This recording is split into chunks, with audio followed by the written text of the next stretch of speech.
नमस्कार विद्यार्थी मित्रांनो, जोशना पवार या यूट्यूब चॅनलमध्ये आपल्या सर्वांचे मनापासून स्वागत आहे। आज आपण इयत्ता 10वीच्या वर्गाची भूगोल या विषयाची 2025 या वर्षाची बोर्ड प्रश्नपत्रिका उत्तरांसहित अभ्यासणार आहोत। हा पेपर 17 मार्च 2025 रोजी झाला आहे। एकूण 40 गुणांची ही प्रश्नपत्रिका आहे आणि वेळ हा 2 तासाचा देण्यात आलेला आहे। विद्यार्थी मित्रांनो, जर तुम्हाला 10वीच्या वर्गाच्या 2022, 2023, 2024 आणि 2025 या वर्षांच्या बोर्ड प्रश्नपत्रिका अभ्यासायच्या असतील तर आपल्या डिस्क्रिप्शन बॉक्समध्ये इयत्ता 10वी बोर्ड प्रश्नपत्रिका प्लेलिस्ट देण्यात आलेली आहे। ती प्लेलिस्ट पहा आणि इतर विषयांच्या प्रश्नपत्रिकेचा देखील सराव करा। या ठिकाणी काही सूचना देण्यात आलेल्या आहेत, त्या सूचना सुद्धा व्यवस्थित वाचून घ्यायच्या आहेत। प्रश्न क्रमांक 4 साठी पुरवण्यात आलेला ब्राझील नकाशा आराखड्याचा वापर करून तो मुख्य उत्तरपत्रिकेस जोडावा। प्रश्न क्रमांक 6 साठी पुरवण्यात आलेल्या आलेख कागदाचा वापर करून ती पुरवणी मुख्य उत्तरपत्रिकेत जोडावी। प्रश्नांची उत्तरे लिहिताना आवश्यक तेथे आकृत्या व आलेख काढावे। प्रश्नांची उत्तरे निळ्या किंवा काळ्या शाईच्या पेनने लिहावीत। आकृत्या, आलेख व नकाशे इत्यादी कार्य करण्यासाठी शिस पेन्सिल किंवा रंगीत पेन्सिल वापरण्यास हरकत नाही, परंतु पेन्सिलने लिहिलेली उत्तरे ग्राह्य धरण्यात येणार नाहीत। प्रश्न पहिला, दिलेल्या पर्यायांपैकी योग्य ते पर्याय निवडून विधाने पूर्ण करा व उत्तरपत्रिकेत पुन्हा लिहा। 4 गुणांसाठी आहे हा प्रश्न। पहिले विधान, भारत व ब्राझील या देशाची राजवट टिंबटिंब प्रकारची आहे। त्याचा तिसरा पर्याय बरोबर आहे प्रजासत्ताक। भारत व ब्राझील या देशाची राजवट प्रजासत्ताक प्रकारची आहे। उत्तरपत्रिकेत तुम्ही पूर्ण वाक्य लिहायचे आहे। दुसरे विधान, हिमालयामुळे उत्तरेकडून येणारे टिंबटिंब वारे अडविले जातात। त्याचा पहिला पर्याय बरोबर आहे अतिथंड। हिमालयामुळे उत्तरेकडून येणारे अतिथंड वारे अडविले जातात। तिसरे विधान, ब्राझील देशाची अर्थव्यवस्था ही प्रामुख्याने टिंबटिंब व्यवसायावर अवलंबून आहे। त्याचा तिसरा पर्याय बरोबर आहे तृतीय। ब्राझील देशाची अर्थव्यवस्था ही प्रामुख्याने तृतीयक व्यवसायावर अवलंबून आहे।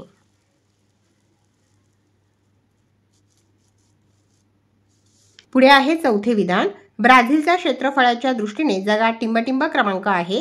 त्याचा पहिला पर्याय बरोबर आहे 5वा।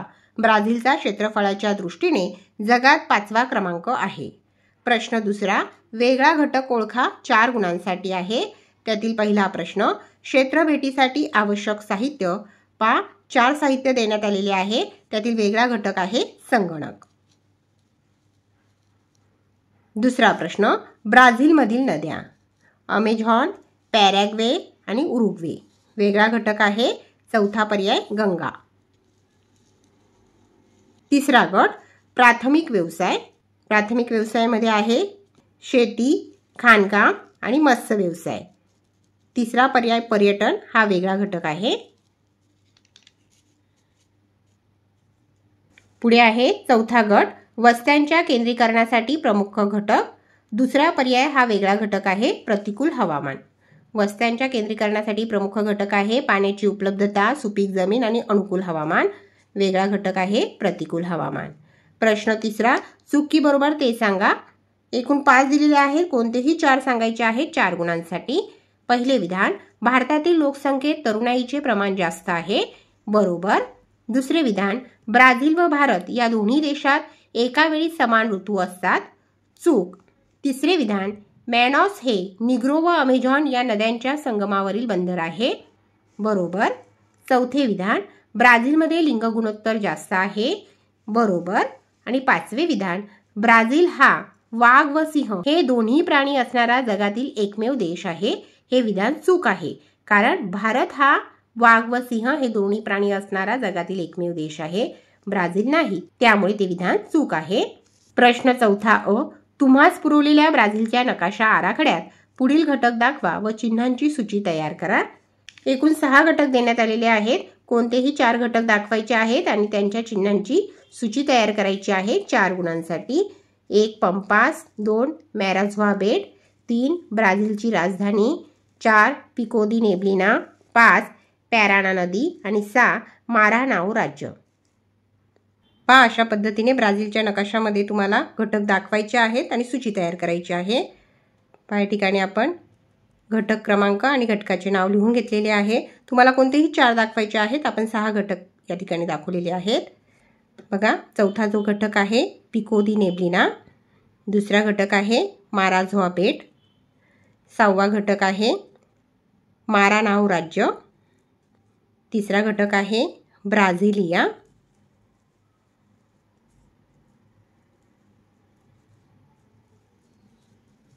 पाचवा घटक पॅराना नदी,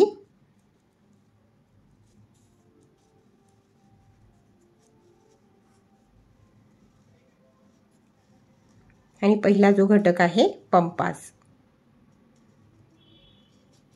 आणि या ठिकाणी सूची देखील तयार केलेली आहे।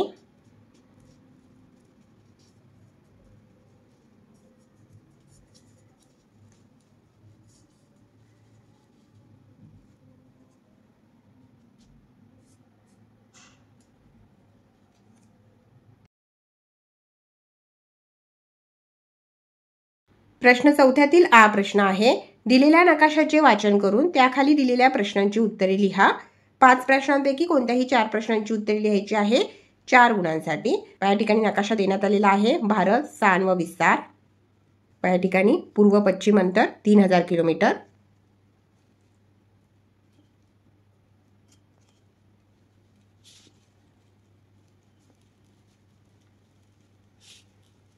आपला जो चौथा प्रश्न असणार आहे त्याचे उत्तर देखील या ठिकाणी आहे।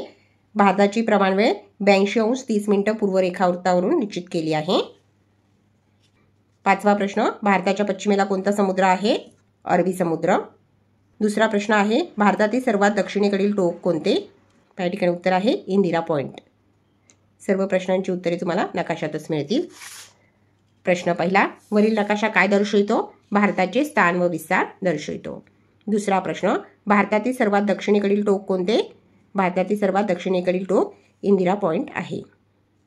तिसरा प्रश्न, भारतातील पूर्व पश्चिम अंतर किती आहे? 3000 किलोमीटर। चौथा प्रश्न, भारताची प्रमाणवेळ कोणत्या रेखावृत्तावरून निश्चित केली आहे? उत्तर, भारताची प्रमाणवेळ 82°30' पूर्व रेखावृत्तावरून निश्चित केली आहे। त्याचे उत्तर देखील नकाशातच आहे। 5वा प्रश्न, भारताच्या पश्चिमेला कोणता समुद्र आहे? त्याचे उत्तर आहे अरबी समुद्र। प्रश्न 5वा, भौगोलिक कारणे लिहा। 4 विधाने दिलेली आहेत, कोणत्याही 2 विधानांची कारणे लिहायची आहे 6 गुणांसाठी। म्हणजे प्रत्येक प्रश्नाच्या उत्तराला या ठिकाणी 3 गुण मिळतील। पहिला प्रश्न आहे, हिमालयातील नद्या बारमाही वाहतात। उत्तर, कारण हिमालयातील बहुतांश नद्या अति उंचावरील बर्फाच्छादित पर्वत शिखरांमधून उगम पावतात। उन्हाळ्यात बर्फ वितळल्यामुळे उन्हाळ्यातही या नद्यांना पाणी मिळते। पावसाळा, हिवाळा व उन्हाळा या तिन्ही ऋतूत पाणी पुरवठा होत असल्यामुळे हिमालयातील जवळजवळ सर्व नद्या बारमाही स्वरूपाच्या आहेत। दुसरे विधान, ब्राझीलमध्ये उष्णकटिबंधीय वादळे कमी प्रमाणात होतात। उत्तर, कारण ब्राझीलच्या किनारी भागात विषुववृत्ताजवळ सर्वसाधारणपणे तापमानात फारसा फरक पडत नाही। या प्रदेशात वाऱ्यांचे सातत्याने ऊर्ध्व दिशेने वहन होते। या प्रदेशातील आंतर उष्णकटिबंधीय एकत्रीकरण विभाग क्षीण स्वरूपाचा असल्यामुळे आवर्त निर्माण होत नाहीत। त्यामुळे ब्राझीलमध्ये उष्णकटिबंधीय वादळे कमी प्रमाणात होतात। तिसरे विधान, ईशान्य ब्राझीलमध्ये वस्त्या विरळ आहेत। उत्तर, कारण ब्राझीलचा ईशान्य भाग हा ब्राझील उच्चभूमीच्या पलीकडील पर्जन्यछायेचा प्रदेश आहे। या प्रदेशात पर्जन्याचे प्रमाण केवळ 600 मिमी आहे। त्यामुळे हा भाग अवर्षणग्रस्त भाग म्हणून ओळखला जातो। पर्जन्याच्या अल्प प्रमाणामुळे या भागात शेतीचा पुरेशा प्रमाणात विकास झालेला नाही। परिणामी या भागात विखुरलेल्या ग्रामीण वस्त्या आढळतात। म्हणून ईशान्य ब्राझीलमध्ये वस्त्या विरळ आहेत। चौथे विधान, ब्राझीलमध्ये जलमार्गाचा विकास झालेला नाही। 4 विधानांपैकी कोणत्याही 2 विधानांचे कारणे लिहायचे होते। आपण या ठिकाणी 3 विधानांची कारणे लिहा अभ्यासलेली आहेत। प्रश्न 6वा अ, खाली दिलेल्या सांख्यिकीय माहितीच्या आधारे साधा स्तंभालेख काढा व खालील प्रश्नांची उत्तरे लिहा। 6 गुणांसाठी आहे। भारत साक्षरता प्रमाण 1981 ते 2016 वर्ष देण्यात आलेले आहे आणि साक्षरता टक्केवारी 1981 40.8%, 1991 48.2%, 2001 61%, 2011 69.3%, 2016 72.2%। यावर आधारित स्तंभालेख आपण पाहू। अशा पद्धतीने स्तंभालेख काढायचा आहे। प्रमाण य अक्षावर 1 सेमी बरोबर 10%, भारत साक्षरता टक्केवारी।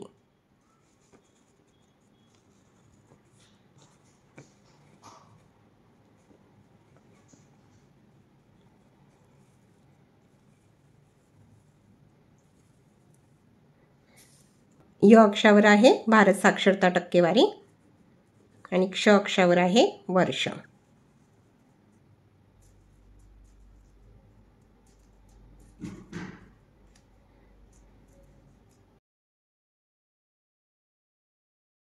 अशा पद्धतीने साधा स्तंभालेख काढायचा आहे.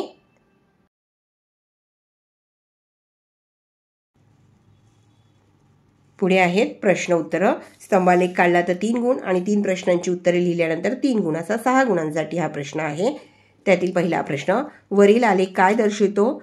उत्तर, वरील आलेख भारतातील साक्षरता प्रमाण 1981 ते 2016 दर्शवितो. या ठिकाणीच उत्तर देण्यात आलेले आहे. पुढे आहे दुसरा प्रश्न, 1991 साली भारताची साक्षरता किती होती? उत्तर, 1991 साली भारताची साक्षरता 48.2% होती. तिसरा प्रश्न, 1991 ते 2001 या दशकात भारताच्या साक्षरतेत किती टक्क्यांनी वाढ झाली आहे? उत्तर, 1991 ते 2001 या दशकात भारताच्या साक्षरतेत 12.8% वाढ झाली आहे. 1991 साली होती 48.2% आणि 2001 साली होती साक्षरता 61%. 61%मधून 48.2% वजा झाल्यानंतर उत्तर येईल 12.8%. किंवा त्याला और प्रश्न देखील देण्यात आलेला आहे. आ प्रश्न, दिलेल्या आकृतीचे वाचन करून त्याखाली दिलेल्या प्रश्नांची उत्तरे लिहा. पुढे आकृती देण्यात आलेली आहे, त्या आकृतीचे वाचन करायचे आहे आणि 6 प्रश्नांची उत्तरे लिहिल्यानंतर 6 मार्क्स मिळतील. दोन्ही प्रश्नांपैकी कोणताही एक प्रश्न पूर्ण करायचा आहे. आपण या ठिकाणी दोन्ही प्रश्न अभ्यासले आहेत. ब्राझील आणि भारत स्थूल अंतर्देशीय उत्पादनात व्यवसाय निहाय योगदान 2016. दुसरी आकृती आहे व्यवसायात कार्यरत असणाऱ्या लोकसंख्येची टक्केवारी 2016.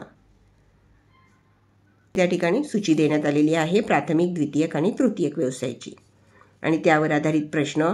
पहिला, प्राथमिक व्यवसायात गुंतलेल्या लोकसंख्येची टक्केवारी कोणत्या देशात जास्त आहे? उत्तर, भारत. दुसरा प्रश्न, स्थूल आंतरदेशीय उत्पादनात कोणत्या देशात तृतीय व्यवसायाचे योगदान जास्त आहे? उत्तर आहे ब्राझील. तिसरा प्रश्न, स्थूल आंतरदेशीय उत्पादनात द्वितीयक व्यवसायांचा हिस्सा कोणत्या देशात जास्त आहे? ब्राझील.